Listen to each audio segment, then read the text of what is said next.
Martial arts कैसे आपके लिए नुकसानदायक है, कैसे आपको बेवकूफ बना सकता है, डिप्रेशन में डाल सकता है, एंजाइटी अटैक्स दे सकता है, सुसाइडल थॉट्स दे सकता है, सीटीई क्रॉनिक ट्रॉमेटिक एंसेफेलोपैथी, जो एक बस फैंसी नाम है कि दिमाग को बार बार बार बार बार बार चोट लग रही है क्योंकि आप हर बार प्रैक्टिस कर रहे हो, मार्शल आर्ट्स की स्पारिंग कर रहे हो, आपके सिर पे बार बार हिट्स लग रही हैं, उस वजह से आपको नुकसान हो रहा है, आपके ब्रेन को नुकसान हो रहा है। तो इस नुकसान की कोई बात करता नहीं है। मैंने आज तक किसी को भी इस बारे में बात करते नहीं सुना है। चाहे जितना बड़े-बड़े जिम्स हों, यूएफसी फाइटर्स हों, कोई भी इस बारे में बात नहीं कर रहा कि कैसे ये ब्रेन डैमेज करता है, कैसे नुकसान करता है। लोग बस एक-दूसरे को चिढ़ाने में लगे हैं, "ओह! तुम सही मार्शल आर्ट्स प्रैक्टिस नहीं करते। अरे तुम इतना सेफ ख खेल रहे हो, इतने सेफ से क्या ही होगा? तुम्हें तो कुछ भी नहीं आता।" ये वो। कोई भी इस बारे में बात नहीं कर रहा है। लेकिन यूके की गवर्नमेंट ने इसीलिए बॉक्सिंग बैन कर दी है। यूके जिनके लिए एक बॉक्सिंग बहुत ही जबरदस्त स्पोर्ट था, जैसे हमारे लिए क्रिकेट है, इंडियंस के लिए क्रिकेट है, यूके के लिए बॉक्सिंग था। उन्होंने फिर भी बैन कर दिया उसको, उस स्पोर्ट को ही पूरा। उसके पीछे क्या रीजन है, आज हम उस बारे में बात करते हैं। शुरुआत करते हैं बॉक्सिंग से। अब आपने देखा होगा बॉक्सिंग की प्रैक्टिस, जो भी बॉक्सर्स अच्छे बॉक्सर्स हैं वो प्रैक्टिस करते हैं। प्रैक्टिस के दौरान भी कंकशन होता है, चाहे जितना भी हल्का आप मार लो, कितना भी प्रोटेक्टिव अच्छा ग्लव पहन लो, जो भी कर लो, कंकशन होना ही होना है, सर में चोट लगनी ही लगनी है, चक्कर आने ही आने हैं और अगले दिन सिर दर्द होना ही होना है। उसका कोई चारा नहीं है, कोई ऑल्टरनेटिव नहीं है। आपको स्पारिंग करनी ही पड़ेगी, पड़ेगा ही, कुछ भी हो जाए प्रैक्टिस के वक्त तभी लड़ना आएगा। जो आप स्लिपिंग देखते हो, स्लिप बॉब एंड वीव देखते हो, ऐसे जो पंच सामने वाला मार रहा है और एक बंदा जो है बस अपनी मुंडी हिला रहा है, इधर से उधर नीचे लेके जाता है, फिर साइड में लेके जाता है और छू नहीं पाता उसके चेहरे को। ये वाली प्रैक्टिस बहुत डेंजरस है। रियल लाइफ में आप चाहे जितना भी हल्के प्रैक्टिस करो, आपके मुंह पे पंच लगेंगे, चिन पे पंच लगेंगे, सर में पंच लगेंगे, जिससे कि कंकशन होगा। अब कंकशन क्या है? कंकशन का सिंपल सा मीनिंग है कि आपका दिमाग एक तरल पदार्थ में है जिसको बोलते हैं सेरिब्रल स्पाइनल फ्लूइड। ये तैर रहा होता है पानी में। इस ये स्पेशल पानी होता है दिमाग का। तो क्या होता है कि जब आपके चिन में लगता है जोर से पंच, तो वो पावर जो है, वो फोर्स जो है दिमाग स्कल तक जाता है, आपकी खोपड़ी तक, और आपका दिमाग जोर से आगे पीछे हिलता है, साइड टू साइड आगे पीछे घूमने की कोशिश करता है, जिसमें कि दिमाग जो है खोपड़ी की दीवारों से यानी कि स्कल वॉल से जोर से टकराता है।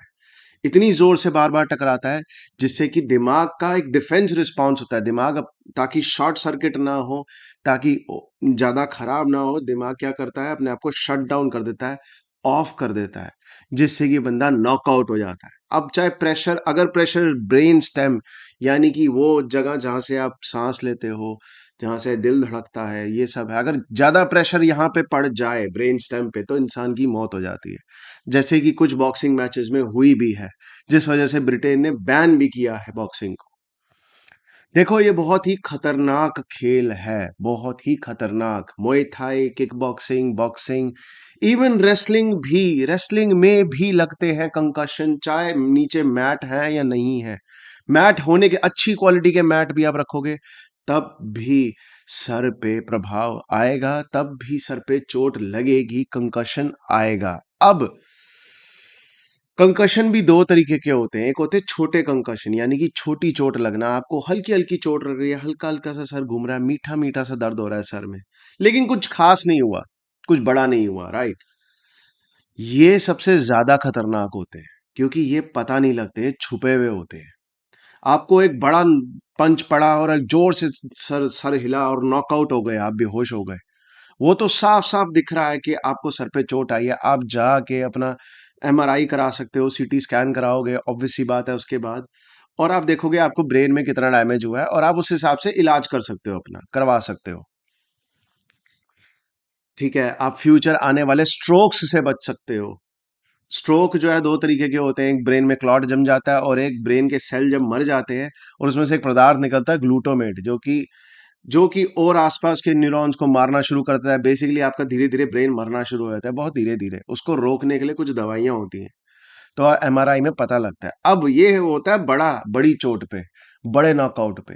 छोटे जो छोटे छोटे दर्द होते हैं, छोटा छोटा हल्का सा चक्कर आया, हल्का सा आंखों के आगे अंधेरा आया प्रैक्टिस करते वक्त, वो सबसे खतरनाक होते हैं, ये छोटे वाले। क्योंकि इसके बाद आप कुछ करवाते नहीं हो, एमआरआई नहीं करवाते, सीटी स्कैन नहीं करवाते, ऑब्वियसली बार बार तो करवाओगे नहीं, रेडिएशन है वो भी।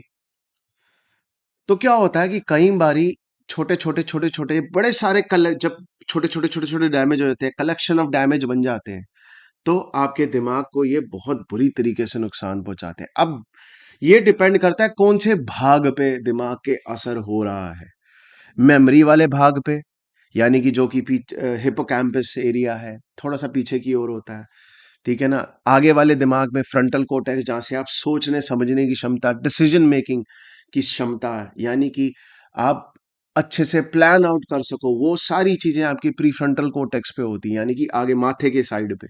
वहां चोट लग रही है तो आप ज्यादा बेवकूफ बन जाओगे, सोच नहीं पाओगे, ज्यादा ज्यादा एग्रेसिव हो जाओगे, अमिगडाला आपका शार्प हो जाएगा। वही कहने का मतलब ये है कि जो आगे माथे के पास वाला ब्रेन होता है, वो ब्रेन आपके गुस्से को शांत करता है, आपके डर को कंट्रोल में रहता है, आपकी और चीज जितनी भी इमोशंस है उनको कंट्रोल में करता है।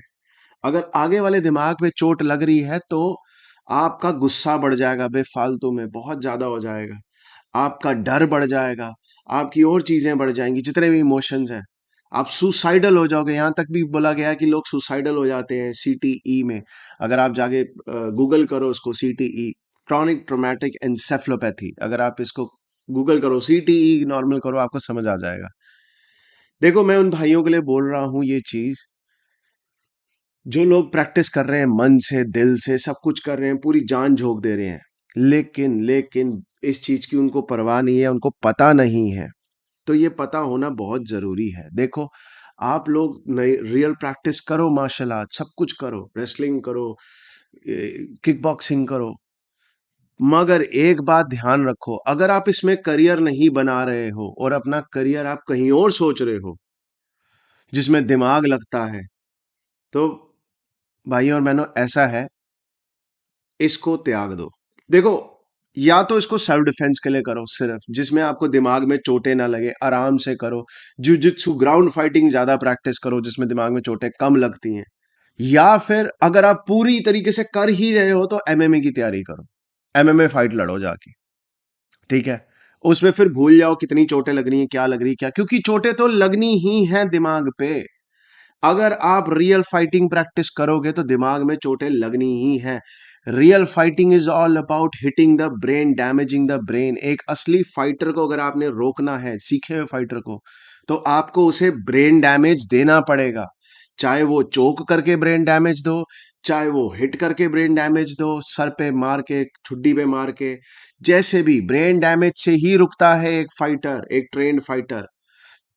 चाहे वो आपको जित्सु चोक देना पड़े, ट्रायंगल चोक, गिलिटीन चोक, आर्म ट्रायंगल चोक, आरएनसी, रियर नेकेड चोक, जैसे भी चोक हैं, या तो आप ब्लड सप्लाई कट कर रहे हो दिमाग की, वैसे दिमाग को खत्म कर रहे हो, या फिर स्ट्राइक करके, एल्बो मार के, पंच मार के दिमाग को क्षति पहुंचा रहे हो, किक मार के पहुंचा रहे हो। अल्टीमेटली दिमाग को ही क्षति पहुंचानी है, दिमाग को ही चोट पहुंचानी है, अगर एक ट्रेंड फाइटर को रोकना है तो देखो भाइयों, आपको प्रैक्टिस तो वैसे ही करनी पड़ेगी भाई और बहनों। तो इसीलिए इवॉल्व हुआ बेवकूफो बुलशिट मार्शल आर्ट्स, जिसमें जैसे कि क्रव मगा हो गया, काली हो गया, ये है नॉन कांटेक्ट वाले स्पोर्ट्स, ये फुल कांटेक्ट स्पारिंग कभी नहीं करते हैं। क्रव मगा वाले कभी फुल कांटेक्ट स्पारिंग, शायद ही कभी मैंने देखा हो क्रव मगा वालों को करते हुए, ये कभी फुल कांटेक्ट स्पारिंग नहीं करते, यानी कि लड़ते नहीं हैं। अरे लड़ोगे तभी तो आएगा लड़ना, ड्राइविंग करोगे तभी ड्राइविंग आएगी, कोई भी गिटार बजाओगे तभी गिटार बजाना आएगा। अब हवा में प्रैक्टिस करोगे गिटार की और कहो जी तुम्हें गिटारिस्ट में हूं मैं तो बहुत बढ़िया, मुझे सारे कॉर्ड्स पता हैं, ऐसे तो नहीं होता ना। हवा में प्रैक्टिस करने से कुछ नहीं होता। मैं अब दोबारा बता रहा हूँ, हवा में प्रैक्टिस करने से कुछ नहीं होता। हवा में आपने ड्राइविंग कर ली तो मतलब आपको ड्राइविंग आ गई, ऐसे नहीं होता है। कोई भी स्पोर्ट हो, कोई भी कला हो, कुछ भी हो, जब तक आप उस कला को करोगे नहीं प्रैक्टिकली, तब तक कोई फायदा नहीं है। फ्री स्टाइल डांसिंग भी है, वही चीज है। रटने से कोई फायदा नहीं है। ये जो आप देखते हो स्टिक वाले फाइटिंग, ओ इधर देख के आपकी बस ओ माय गॉड मजा ही आ गया, ऑर्गेज़म हो गया हमें तो, ओए होए होए होए, क्या सही कर रहे हैं, एक बारी भी नहीं लग रही भाई, रियल में लगती ही है।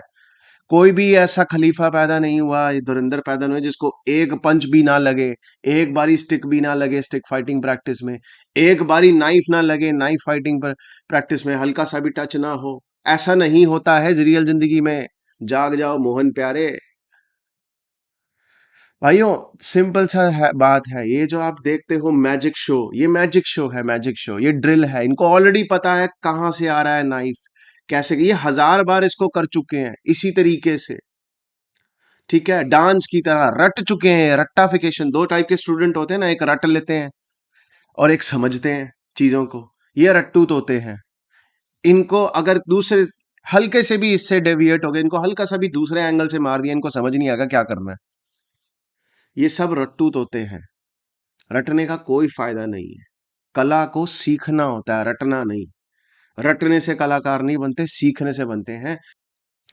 एक अच्छा कोच जो है अपने स्टूडेंट का ख्याल भी रखता है और उसको अच्छी कोचिंग भी देता है, अच्छी तरीके से सिखाता भी है, अपने से बेहतर बनाता है एक कोच अपने स्टूडेंट्स को। अगर कोई टीचर अपने से बेहतर नहीं बना रहा स्टूडेंट्स को, वो टीचर टीचर अच्छा नहीं है। तो देखो भाइयों, रेसलिंग में आप सुप्लेक्स प्रैक्टिस करोगे, आप बार बार नीचे गिरोगे, आपको खुद को कंकशन लगे, चाहे आप डमी के साथ करो। मैं डमी के साथ सुप्लेक्स किया है, मेरे को तब भी कंकशन आए हैं, मेरे कानों में सीटियां बजी हैं।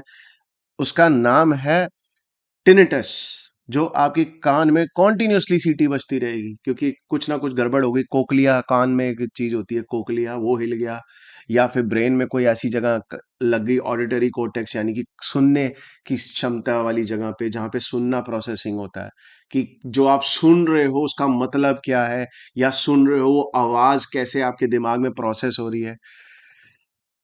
मुझे है ये प्रॉब्लम टिनिटस, मुझे कॉन्टिन्यूसली कानों में सीटी बजती रहती है, और जब मैं प्रैक्टिस करता हूँ, जब मुझे पंच लगता है मुंह पे, सर में कंकशन जाता है, जब मैं सुप्लेक्स देखता हूँ डमी को भी, तब भी ये चीज बहुत तेज हो जाती है, सीटियां बहुत तेज हो जाती है, मैं रात को सो नहीं पाता हूँ, इतनी प्रॉब्लम होती है।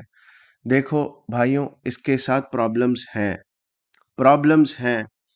मत इस ऐस आंखें बंद करके मत कूदो। अगर आपने इसमें करियर बनाना है तो ही फुल फ्लेजेड जाओ, वरना मत जाओ।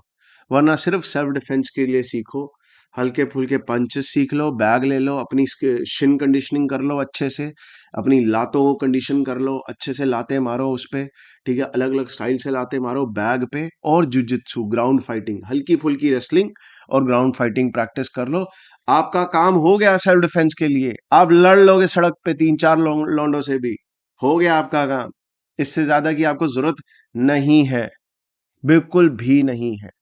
आगे भी इस बारे में बात करता रहूंगा मैं, सिर्फ और सिर्फ मार्शल आर्ट्स नहीं, एनाटमी, फिलॉसफी और इन चीजों, ये कैसे आपको इफेक्ट करता है अलग अलग तरीकों से, मैं सब चीजों के बारे में बात करूंगा। बहुत बहुत शुक्रिया, लाइक करें, सब्सक्राइब करें, और आपको ऐसी आगे वीडियो सुननी है, देखनी है तो thank you, thanks a lot.